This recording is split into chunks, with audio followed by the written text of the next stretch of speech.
Okay, hello everybody. Less than a minute to go, we'll start.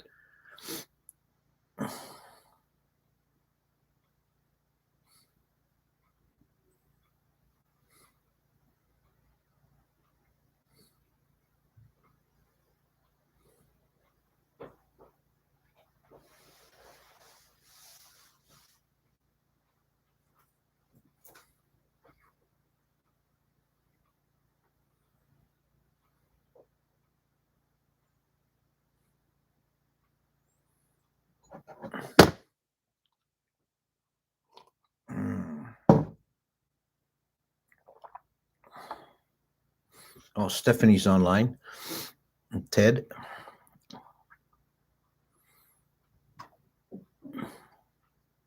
Okay. Namo tassa bhagavato arahato sama sambuddhasa. Namo tassa bhagavato arahato sama sambuddhasa. Namo tassa bhagavato arahato sama sambuddhasa. Okay, so we're continuing on with our series on the hindrances and the jhana factors. That's a little bit of a different way to approach talking about the jhanas. This talk is based on a passage from the Visuddhimagga that pairs the jhana factors with the hindrances. To enter jhana, one must make the hindrances suppressed or quiescent. That's the five nivarnas, and the jhana factors will arise. And the underlying idea is that the jhana factors are actually very natural qualities of the mind that are suppressed by the hindrances. And when the hindrances are not present, the jhana factors will arise naturally, and the mind will naturally gravitate into deeper samadhi. And there's a one-to-one correspondence between the hindrances and the jhana factors. The five jhana factors are Vitakka Vichara, applied and sustained thought, which we've already dealt with, then Piti and Sukha, happiness and bliss, and finally Ekagata, or one-pointedness. And the hindrances or nivarnas are sloth and torpor, doubt, ill will, restlessness and remorse, and sensual desire. So today we're dealing with the pair of Piti and Vyāpada.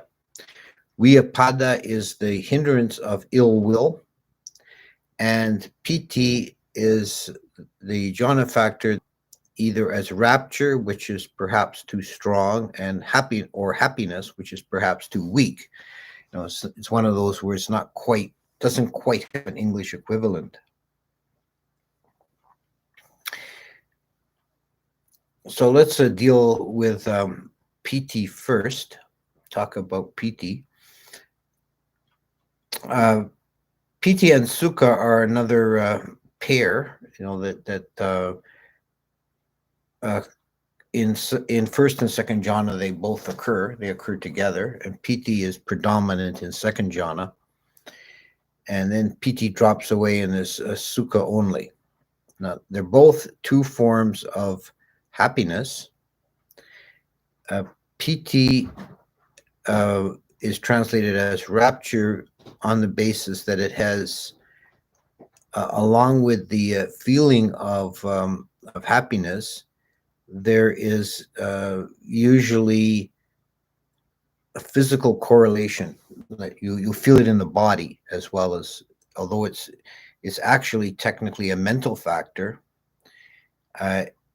It has strong physical resonance, and it can take different forms. You'll feel it in the body as either tingles or goosebumps, spine rushes. The more elevated forms of Piti are uplifting Piti, where you feel like you're levitating. The body feels very light, and the Piti that comes in waves. You feel like washed over with this sensation of Piti.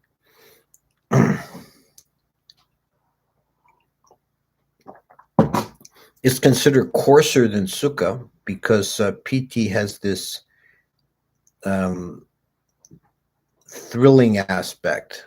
So it's not as peaceful.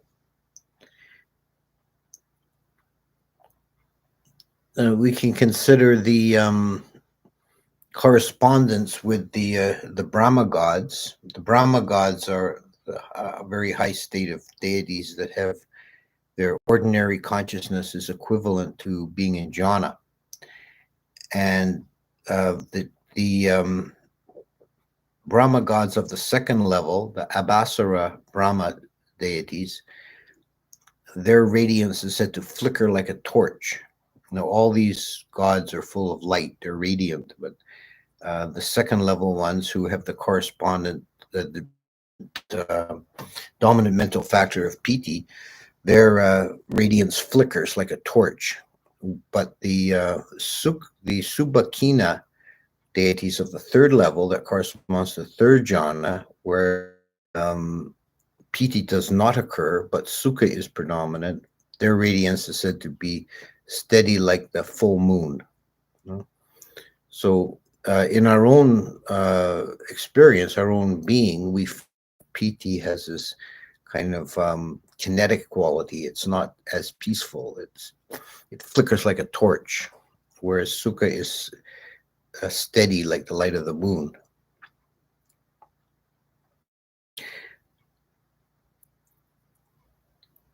And it's definitely pleasant. It's joyous. It's a joyous feeling. You feel energized and joyous. He has a cleansing and healing quality to it.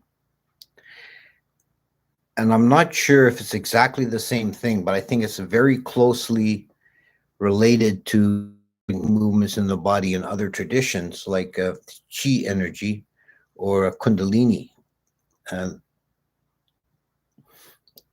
The analogy that's used by the Buddha when he's talking about these various factors and states for Piti is like a mountain lake, a lake in the mountains where no rivers flow into it and no rain falls on it, but it's constantly refreshed by an underground spring. So there's this sense of water rushing upwards. This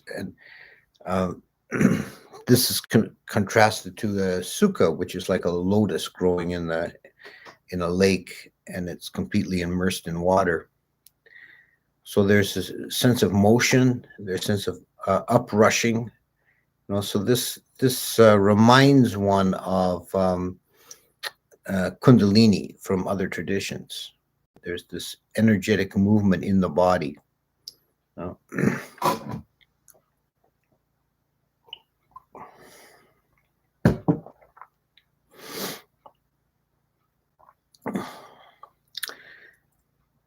The hindrance that holds us back from experiencing Piti is Vyāpada, which is a name for ill will. And ill will is a very broad term to cover all kind of negative, aversive mind states. It's the negative form of desire. It's like not wanting. And it can take various forms, from mild irritation to raging anger or cold hatred. These are all degrees of Vyāpada. And as long as the mind has a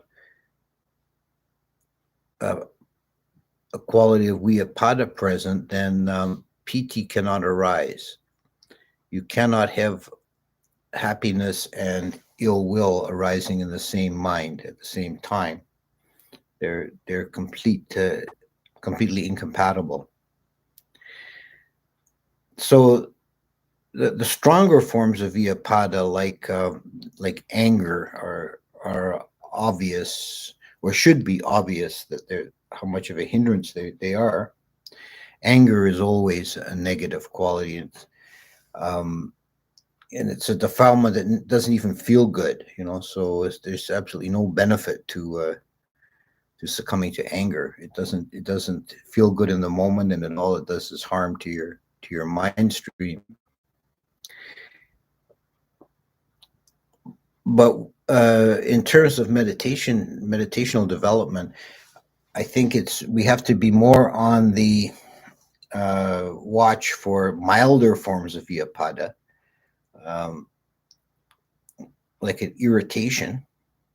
Like if you're sitting in meditation and you feel irritated, your seat is too hard, or the room is too cold, or there's a fly buzzing. If you allow your mind to go to any of these and feel irritated, you feel this aversive feeling, may this not be, then you're succumbing to Vyāpada, and Pīti cannot arise. You're suppressing the arising of Pīti.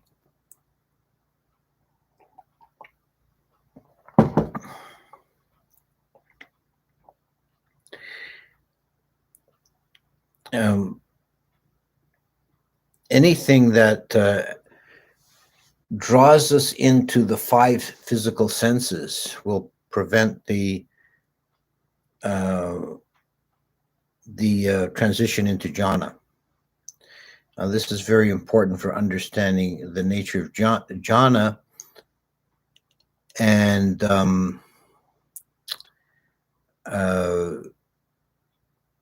understanding what's happening in the mind. Is that jhana is a transition from one level of consciousness to another, from the sense desire level to the level of form, kama bhumi to rupa bhumi.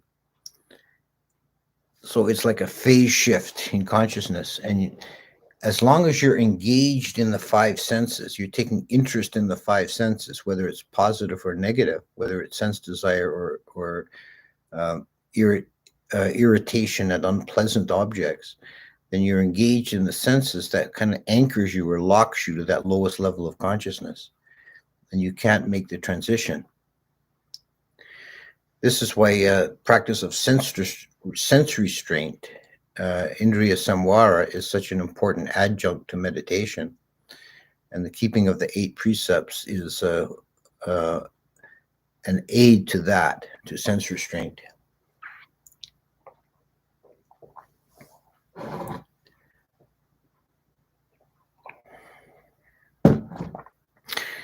Is these jhana factors are actually very natural states of mind. People tend to think about the jhanas as something very esoteric and difficult and far away, but they're actually very natural states of mind when the mind is not hobbled and held back by the nivaranas. This is expressed mythologically, let's say, in the story in the Aganya about how the human beings came to be on this earth, that originally we were Abhasara Brahma deities that fell to earth and devolved into humans. And in this way of looking at it, then attaining to jhana is not attaining to anything new, but remembering something very old, something very ancient and primordial, part of our psychic heritage. Whether we take that story with literally or not, it has a powerful message that the state of jhana is actually a very natural, primordial state of mind. Primordial, not necessarily in a time linear sense, but as meaning more basic, more innate. And we are caught up in the sense realm, which is much more complicated, much more diverse and variegated, much more confusing, bewildering. And when we can disengage from all of that stuff, the mind the mind naturally goes into this deeper states and experiences the jhana factors and enters into jhana. So piti is a part of that. It's present in first jhana and predominant in second jhana, where the sense impressions are very far away. And vyapada is that which hinders us from entering into or from experiencing piti. Because this negativity of mind is incompatible with happiness. Piti is also an enlightenment factor. It's a bojjhanga. So this is something also to remember, that happiness is an enlightenment factor and a jhana factor. Well, it's good. It's good to be happy. There's never any spiritual benefit from being sad or miserable, and certainly not from being angry. These are all negative things that hold us down.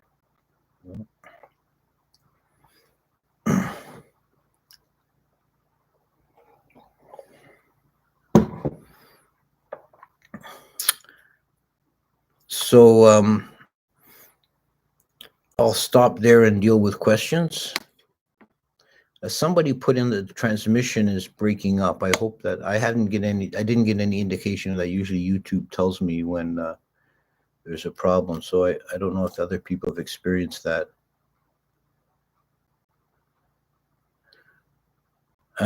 Someone asked, how can one easily get in and out of jhana? With a great deal of work. It's like the old joke about the kid in New York who goes up to somebody on the street and says, "Excuse me, sir, how do I get to Massey Hall?" "Practice, son, practice." Says, some monks look like they're in jhana all the time. Is that possible? No, it's not possible. You can't, if you're in jhana, you can't be doing other stuff. Is piti suspension of avijja? No, it doesn't. Avijja is still present. Piti is a suspension of ill will, but there still could be ignorance present. Is the sense of piti experienced in the body a sense desire, tactile touch sense? It's not really a sense desire. Well, it shouldn't be. I mean, you can fall into desiring it. That would be a mistake. But it is a tactile touch sense. You do feel it in the body. And technically, that's not actually piti. That's an associated physical sensation that goes along with piti. But loosely speaking, we talk about piti as being these sensations in the body. Okay, next one. Ajahn, way back in deep meditation session in which I was acknowledging and letting go continuously, I reached a sensation of losing the body, which to me felt like actually dying. It was quite frightening and suddenly made me cling to being and got out of meditation. What was it and how was it appropriately dealt with? Yeah, if you were getting into a deep place of samadhi where you were disengaging from the senses, and that's a good thing. You let yourself be frightened by it, which if it happens again, just go with it, and there's no danger to it. It's not actually going to do you any harm. Very often with these strong experiences in meditation, the first time they arise, the meditator will either get frightened, as you did, or maybe excited and clinging to it. In either case, they lose their samadhi and they fall from that state. And sometimes it just takes repetition. Second or third time it arises, it'll be just like, oh, there's that again, and you just go with it. So there's no need to be frightened of experiences like that. How will be the jhana levels of Sotapanna Thank you. Um,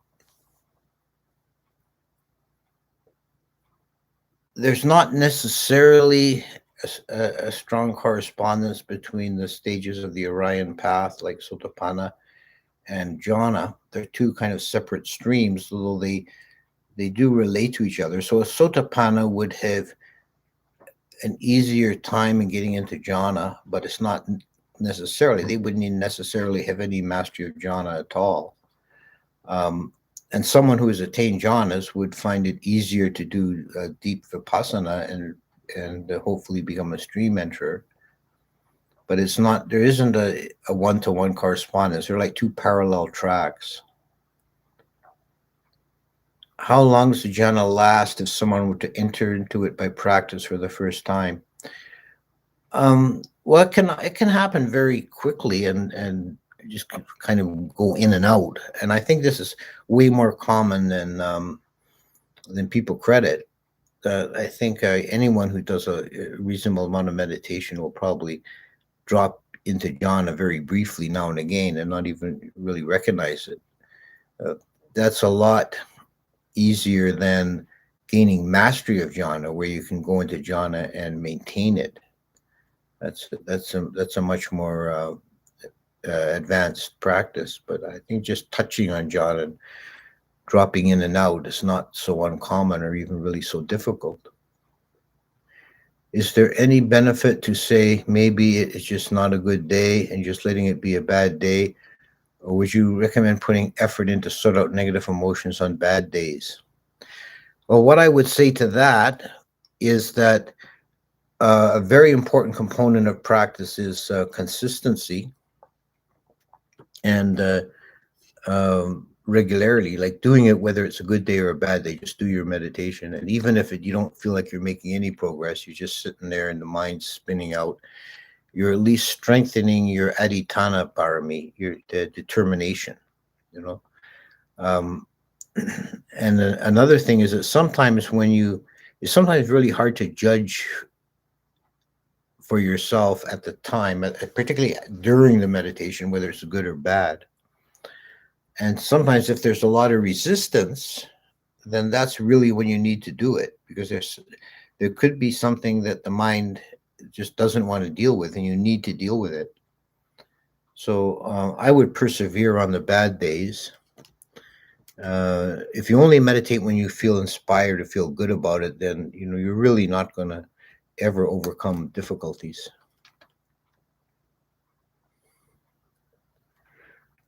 I've heard another version, they matching one-to-one between desire, vitakka, ill will, vichara, doubt, unity of mind. It's strange that this matching still makes sense, and so does yours. Well, I'm not aware of the source of that other one. I'm taking this from the Suddhimagga, and it's a pairing that makes intuitive sense to me. So I'm going with it. In a previous talk you gave that was recorded, you used the phrase jhana theory. I am confused as if there is any deeper meaning to it being called a theory, or if that's merely just a choice of words that shouldn't be read in so deep. Yeah, I would. What I mean by saying jhana theory, is as opposed to jhana practice, like the actual experience of jhana and the practice of jhana, as opposed to all the kind of theoretical structure that's been built up in the literature over time, talking about details as we are about jhana factors and nivaranas and so on. The kind of intellectualizing about it after the fact. It doesn't mean that jhana itself is a theory. Jhana is an experience, but a theory in the sense of an intellectual superstructure to explain the experience. Okay, next one. When we hear about monks flying and levitating, are these monks in first or second jhana or having other psychic phenomena? Thank you, Ajahn. Yeah, you hear a lot of these stories in Thailand about monks with supernormal powers. It's a favorite topic of conversation. And there's plenty of stories in the literature, in the Visuddhimagga, and even in the suttas themselves. The abhinyas, or psychic powers, are described as being a result of jhana, uh, that or one can develop various psychic powers by developing particular meditations. For example, the psychic power of walking on water comes from developing jhana based on the earth kasina. So you have a very strong mental nimitta of earth, and as you walk out onto the water, you perceive the water as earth. The water becomes earth for you, and you can walk on it. If you want to think about that in terms of possibility of a scientific explanation,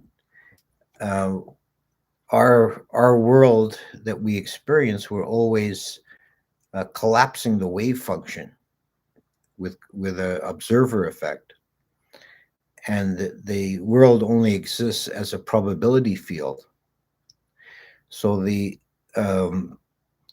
surface of the water has a very high probability of being liquid and soft and unable to walk on it. But if you had a complete mastery of your observer effect, and you were able to observe it as earth in the highly improbable, but nothing is actually off the chart, because it's like a waveform. You can observe it as earth, you can walk on it.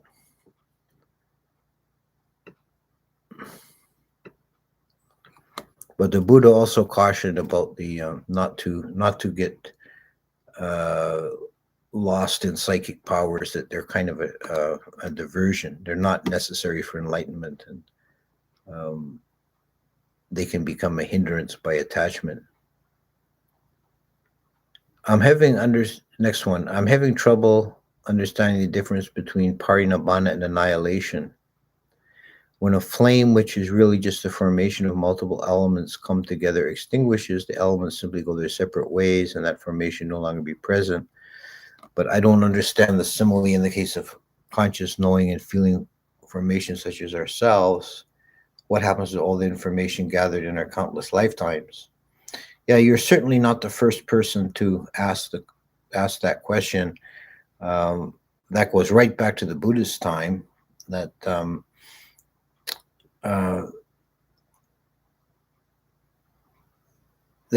some people would see parinibbana as annihilation, and other people would see it as a kind of immortal existence. But the Buddha said, no, it's neither. You can't really distinguish whether it's existence or non-existence, or both or neither. It's completely beyond our understanding and experience, so there's really not much use talking about it, or we're trying to compare it to something that we know, and this is something we don't know and haven't experienced, and it doesn't really fit the categories of existence or non-existence. And the Buddha also quite specifically denied that he taught annihilation. He said, when he was accused of teaching annihilation, he said, yeah, I do teach annihilation. I teach the annihilation of suffering. Because there were teachers in India who taught an annihilationist doctrine. The Buddha was not one of them. How can we feel we are in a state of jhana? Well, it's subjective. If you feel entirely at ease and at peace, and the mind is not wandering at all, it's solid on the object of meditation, and you feel this uprising happiness, that then you could probably count that as being in jhana. Once while doing breath meditation, I suddenly felt extreme upwelling of joy. Was this probably jhana? I immediately felt I needed to share this and started doing metta. This was a mistake. That seemed to end the experience. Yeah, that's not. That's not unusual. Um, it may or may not have been jhana. It was probably the jhana factor of piti, which um, unless it's all the other jhana factors are present, we can't really count it as jhana. It could have been jhana, but then when you immediately thought you need to share this and you changed your meditation object and you lost it, that will happen. When you feel something like that, just go with it. Just try not to become either overly excited or, as the previous one of the previous questions, don't become frightened, and certainly don't change your object. Just kind of sit in that state. Next question. Seems that jhana is something I realize after. When I become aware of it during meditation, it evaporates. Yeah, that's actually a reasonable comment. That if you are in meditation and you're diagnosing yourself as being in jhana, then you're applying that kind of intellectual categorizing onto it. That will uh, uh, very likely drop you out of that state. Certainly would in second jhana, where there shouldn't be any mental activity at all, any thinking activity, let's say. Are all psychic powers a mental state? Well, they originate in the mind, but are um, they are said to have uh, actual, real physical effects. They're not an illusion in that sense. Okay.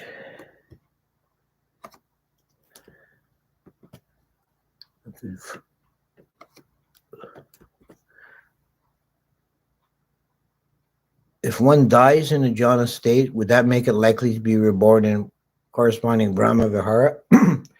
Yeah, certainly. One would, if one has a mastery of jhana, that's a prerequisite for rebirth in the Brahma worlds. And if your last moments before you die are in jhana, that would um, pretty much determine that you'll be reborn as a Brahma.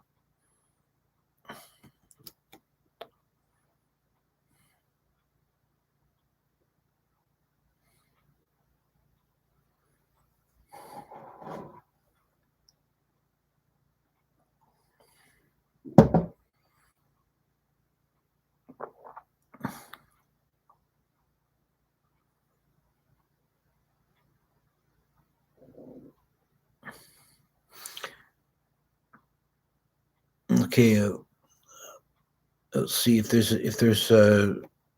still only just over half an hour, so let's see if there's any more questions. I'll stay on if there's a question or two, but it looks like it may be petering out. I'll just say at this time that next week we're dealing with Sukha bliss, which is opposed to Uducha Kakucha, restlessness and remorse,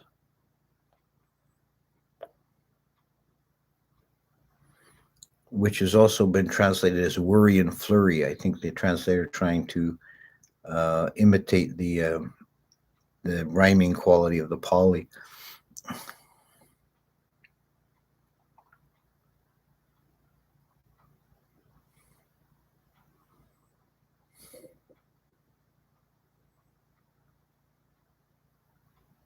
Okay, so I think we'll wrap it up. I'm getting the sadhus coming up now, so thank you all for coming, and we'll begin doing this again next week, same time.